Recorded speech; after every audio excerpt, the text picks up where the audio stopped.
اور اس کا اتنا اجر اور ثواب ہے کہ اگر آپ وقت دیکھیں تو 1.5 منٹ ہے صرف، لیکن اگر آپ اجر دیکھیں تو بے حد و حساب. تو اس لیے پابندی کے ساتھ کوشش کریں اس کو پڑھنے کی.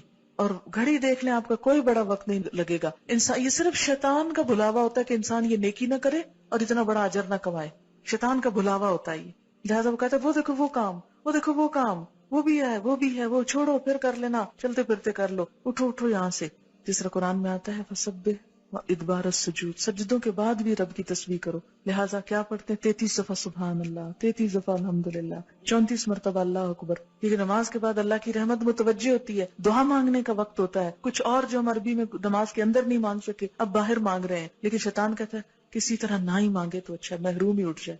اس لیے آپ دیکھیں گے کہ وہ وقت بڑا تلخ اور سخت ہوتا ہے اور اکثر لوگ ورغلا لیے جاتے ہیں. 1.5 منٹ کے اندر آپ اتنا بڑا اجر کماتے، گویا آپ نے ڈھیروں مال صدقہ کر دیے جو ویسے ممکن نہیں. اتنا اجر ہے کہ ایک دفعہ نبی صلی اللہ علیہ وسلم کے پاس کچھ لوگ آئے، وہ پوچھنے لگے اللہ کے رسول صلی اللہ علیہ وسلم، ہمارے کچھ دوست ہیں جو بڑے امیر ہیں، وہ صدقہ کرتے ہیں ثواب پا لیتے ہیں، ہمارے پاس ہم غریب لوگ ہیں، ہمیں بھی کچھ بتائیں کہ ہم ان کا ثواب پا لیں. تو آپ نے فرمایا کہ تم ہر نماز کے بعد 33 دفعہ سبحان اللہ الحمدللہ اللہ اکبر پڑھو تو تم کیا کرو گے؟ ان کے برابر ہو جاؤ گے. بڑے بڑے صدقہ جہاد اور کیا کچھ کرنے والوں ان کو بھی پتہ چل گیا. پھر وہ آگے یا رسول اللہ صلی اللہ علیہ وسلم، وہ بھی یہ کرنے لگے، پھر وہ آگے نکل گئے. تو آپ نے فرمایا یہ اللہ کا فضل ہے جسے چاہے دے.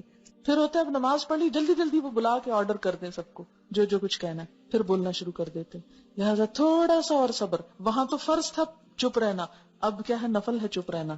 اور آیت الکرسی جو ہر فرض نماز کے بعد ہے، آپ نے فرمایا جو ہر نماز کے بعد آیت الکرسی پڑھے اسے بہشت میں داخل ہونے سے سوائے موت کے کوئی چیز نہیں روکتی.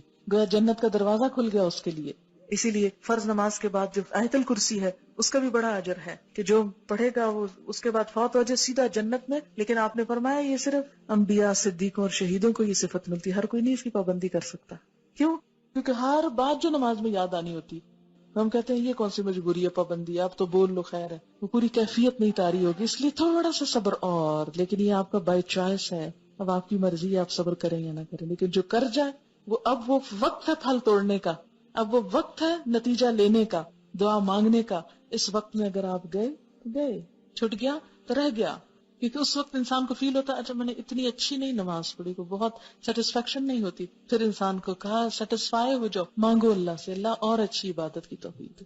نماز پڑھ چکا ہے پھر دعا اللہ توفیق دینا پھر بھی لوٹ کے آؤں. ایسا نہ ہوگا کہ لیے نماز میں سو جاؤں یا بھول جاؤں، یہ دل ہی نہ چاہے. اب دیکھیں کہ اگر ہر نماز کے بعد انسان یہ دعا مانگ لیتا تو ایک طرف سے اپنے آپ کو پھر باندھ لیتا ہے اگلی نماز کو. ورنہ ایک پڑھے گا اور ایک چھوڑ دے گا، ایک پڑھے گا قضا کر جائے گا. تو اس طرح انسان چھوڑ نہیں سکتا. اسی لیے کتنی باحکمت دعا اس موقع پہ سکھائی گئی. رب اعینی، اے اللہ تو نے میری مدد کرنی ہے.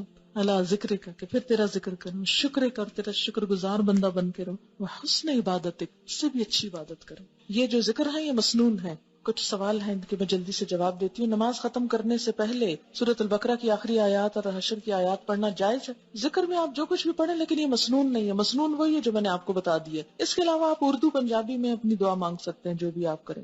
اچھا ایک بات یاد رکھیں، سجدے میں قرآن نہیں پڑھا جاتا. سجدے میں قرآن نہیں پڑھا جاتا. درود شریف کھڑے ہو کے نہیں پڑھا جاتا. سلام کھڑے ہو کے نہیں پڑھا جاتا، بیٹھ کے پڑھا جاتا ہے نماز سے.